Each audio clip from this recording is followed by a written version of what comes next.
Mas, Paulo Muniz, voltando para o risco número 1, que é o risco sanitário, me parece que você traz hoje uma informação interessante de um cara que resolveu se auto-envenenar muitas vezes para ver se ele conseguia ficar mais resistente a tudo isso. É talvez o único sobrevivente, então, desse problema, desse risco sistêmico número 1. O que você traz para a gente hoje, Paulo? Tá, antes de trazer a notícia, acho que é muito importante a gente delimitar o cenário sanitário que a gente está vivendo a nível global hoje, e para não gerar um discurso catastrofista, porque não é isso que a gente quer. Então, eu acho que o principal ponto aqui é entender a que pé nós estamos no momento atual. A gente tem um vírus, que é o H5N1, ele é um vírus que atualmente é o vírus, o famoso vírus da gripe aviária. Ele se adaptou a tal ponto, mais ou menos na última década, para infectar diversas espécies de mamíferos e aves. Então, a gente não está falando só de aves que são infectadas, a gente está falando de diversas espécies, diversos organismos, e a disseminação em termos de ecossistema é quase que total. Então, assim, ele está praticamente em todos os ecossistemas. Do ponto de vista de análise científica, isso é uma oportunidade absurda em termos de adaptação viral. E o que eu quero dizer com adaptação viral? É o vírus ele conseguir adquirir características que promovam a sua sobrevivência dentro do hospedeiro e consiga também infectar novos tipos de hospedeiro. O principal hospedeiro aqui do ponto de vista sanitário somos nós. Então, o H5N1, ele raramente infecta humanos, tá? E ele não tem capacidade de transmissão humano-humano, que é o fator de risco global mais preocupante em termos sanitários, porque a gente estaria falando de uma nova pandemia. Só que o que acontece? Quando você tem um vírus tão disseminado, que está com um processo de disseminação muito ativo, ele adquire uma oportunidade de adaptação que é muito alta. Então, a gente está falando de um processo de seleção natural, de fitness, que pode gerar em alguma proteína uma mutação, que ela vai ganhar uma nova função, e aí ela consegue gerar a transmissão de humano para humano. Essa possibilidade, dado esse contexto que eu acabei de mencionar, de disseminação, de conseguir se propagar para diversos tipos de espécies, ela é altamente provável, tá? O que eu quero dizer por provável? A OMS, ela está preocupada com isso, a comunidade científica, principalmente os especialistas em imunologia e infectologia, estão muito preocupados com isso. Eu colocaria dentro desse risco global que o Veloso comentou, o risco sanitário como um risco mais imediato, uma possibilidade mais imediata. Não dá para cravar tempo, porque isso não é ciência, e é muito complexo a gente falar, isso vai acontecer quando? Com os dados que a gente tem hoje. Mas existem muitos estudos mostrando que o que é necessário em termos de mutação para que esse vírus consiga se transmitir de humano para humano é pouca coisa, não é muita coisa. Então, se você tem muitos vírus circulantes em muitos hospedeiros, em proporção, você tem, então, uma capacidade alta de mutação, uma ocorrência alta de mutação, e, porventura, você aumenta a probabilidade de que determinadas regiões possam ser modificadas e adquirindo essas características. Então, assim, é muito preocupante. A gente pode, sim, estar visualizando uma nova pandemia pior do que a de Covid, porque a letalidade ela é bem mais alta do que a Covid, mas trazendo um pouco de alívio para a galera que está ficando um pouco desesperada, diferente da Covid, a gente tem vacinas sendo desenvolvidas em estágio de maturação, em desenvolvimento de maturação mais avançada. Então, assim, eu não acredito que o contexto pandêmico em potencial desse vírus seja igual da Covid no sentido do isolamento, por conta do tempo de desenvolvimento, de maturação dessas vacinas que estão sendo desenvolvidas. Então, assim, não se preocupem, vocês não vão ficar 1, 2 anos em casa, ok, galera? Mas é preocupante no sentido de que a gente está falando de um vírus que, em um período muito curto de tempo, é um grande candidato a uma nova pandemia. Então, isso em termos estatísticos, se a gente pegar a série histórica dos últimos 100 ou 200 anos, é estranho, tá? É um outlier, digamos assim. Porque, em média, a gente tem 2 pandemias por século. A gente está ainda na primeira metade do século XXI. Então, será que isso é uma tendência de que esse século talvez mostre mais de 2 pandemias? Isso é possível e existem até argumentos muito válidos para isso, que são as mudanças climáticas. As mudanças climáticas, a degradação dos ecossistemas e a atividade humana, econômica humana, ela está potencializando a probabilidade de surgimento de novas pandemias. E agora falando sobre veneno, tá? Tem um cara muito doido, um especialista em colecionar serpentes, chamado Tim Fred, e que durante um período de 17 anos, ele se auto-envenenou com mais de 200 tipos de serpentes, então a gente está falando de mais de 200 tipos de veneno, para que ele conseguisse com que seu sangue adquirisse imunidade a esses venenos.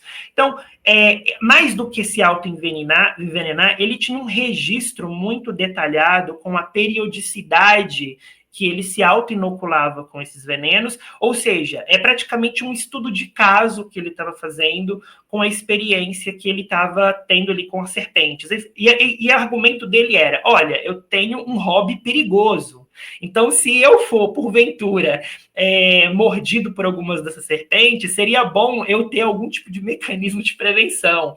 Então ele começou a se auto-inocular com microdoses desses venenos, para que caso ele fosse mordido, ele não morresse, ele não tivesse uma situação crítica em termos de risco de vida.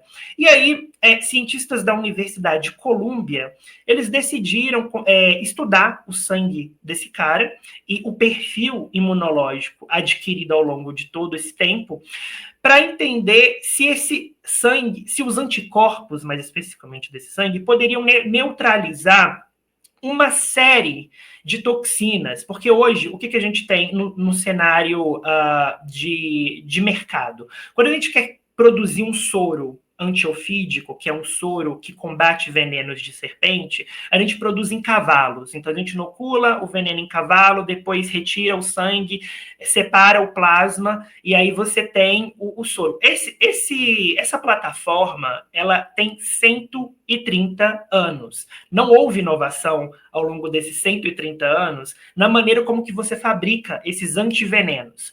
E esses cientistas, eles decidiram, então, fazer uma triagem, testar o repertório de anticorpos em ratos e verificar se eles conseguiriam sobreviver a doses consideradas letais desses venenos.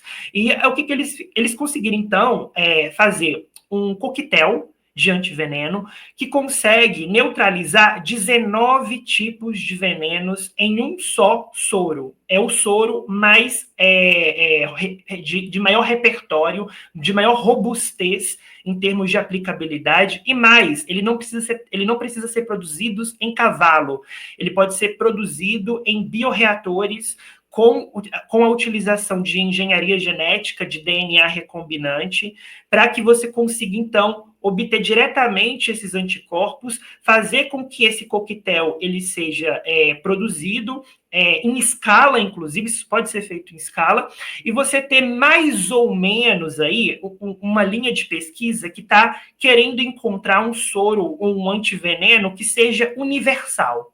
Então, o que eles estão querendo com isso agora? Existe, óbvio, todo um dilema ético, porque eles utilizaram um biomaterial proveniente de uma exposição ao risco, o que significa que até que ponto é válido você utilizar uma pessoa que realmente se expõe a esse tipo de risco para construir inovações que vai beneficiar a sociedade. Então, assim, isso é uma questão paralela, mas igualmente importante, e que está sendo discutido para saber se é permitido, do ponto de vista moral, do ponto de vista ético, se apropriar de materiais de pessoas que se expõem ao risco para fazer processos de inovação. Eu aqui não vou fazer nenhum juízo de valor, eu quero que vocês façam o juízo de valor de vocês, mas é algo bastante interessante.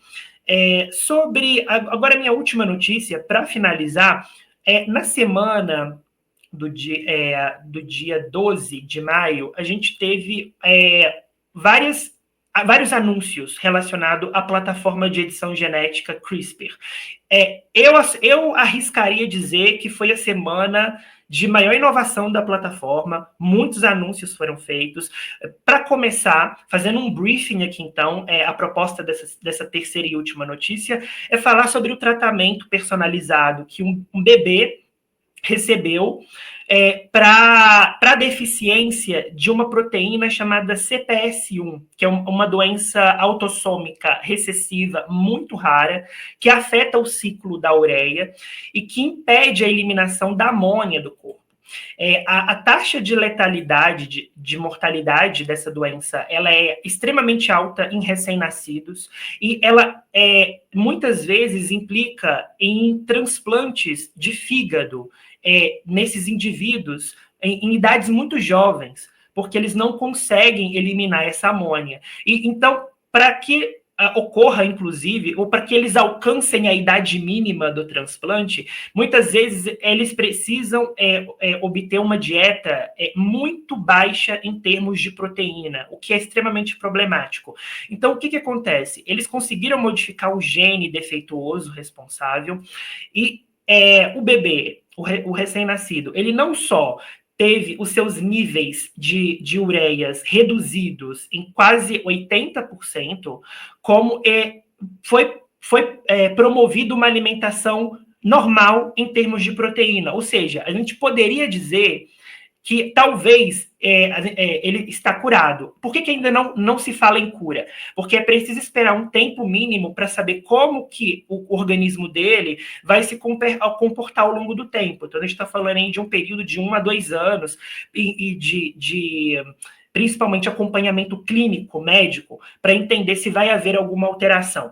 Acredito que não, porque foi apenas uma única dose que ele recebeu da técnica de modificação genética CRISPR, e é o primeiro tipo de tratamento totalmente personalizado feito em humanos. Então, assim, a gente está falando, já não é mais de um processo de maturação dos tratamentos de edição genética, ele já está ocorrendo agora, e eles não vão parar, tá? Eu acho que a gente está entrando num paradigma de medicina personalizada, que sempre foi o sonho pensado pelos cientistas biomédicos, pelos próprios médicos, e ver isso acontecendo na frente dos nossos olhos não é mais coisa de ficção científica, é coisa de realidade mesmo. Para além disso, a gente tem a adaptação do mecanismo das plataformas CRISPR, que agora conseguem inserir genes inteiros. Então, a gente não está falando mais de uma simples modificação ali das bases nitrogenadas, dos bloquinhos, dos tijolinhos que compõem cada gene, mas a gente está falando de tirar blocos imensos de uma só vez e modificá-los de uma só vez de forma multiplexada, ou seja, vários genes ao mesmo tempo. Isso é algo inédito para a plataforma CRISPR, é algo que traz uma capacidade de robustez e de pensar de forma mais eficaz futuros tratamentos. Para além disso, também na mesma semana desse dia 12, uma nova modificação da plataforma foi anunciada, que é para você conseguir não só modificar, inserindo ou deletando partes de genes, ou até mesmo genes inteiros, mas você utilizando mecanismos biomoleculares, enzimas biomoleculares, para fazer inversões gênicas. Então, a gente não está mais falando apenas de modificar genes, a gente está falando de mudar a orientação desses genes. Muitas doenças genéticas, elas têm relação com orientação do gene, não há modificação genética, há apenas uma mudança no sentido do qual ele é lido ou interpretado. Então, essa nova modificação da plataforma CRISPR vai garantir também maior robustez para o futuro das edições genéticas, que não é um futuro já mais longínquo, é um futuro muito, muito próximo. Eu acho que essas são as notícias. Espero ter mais semanas como essa para a plataforma de edição gênica e medicina personalizada, sobretudo no contexto de terapias com humanos, porque é muito bom você ver anos e anos, décadas de desenvolvimento em ciência básica e virando ciência aplicada, gerar resultados tão robustos e potencialmente definitivos na saúde das populações. É isso.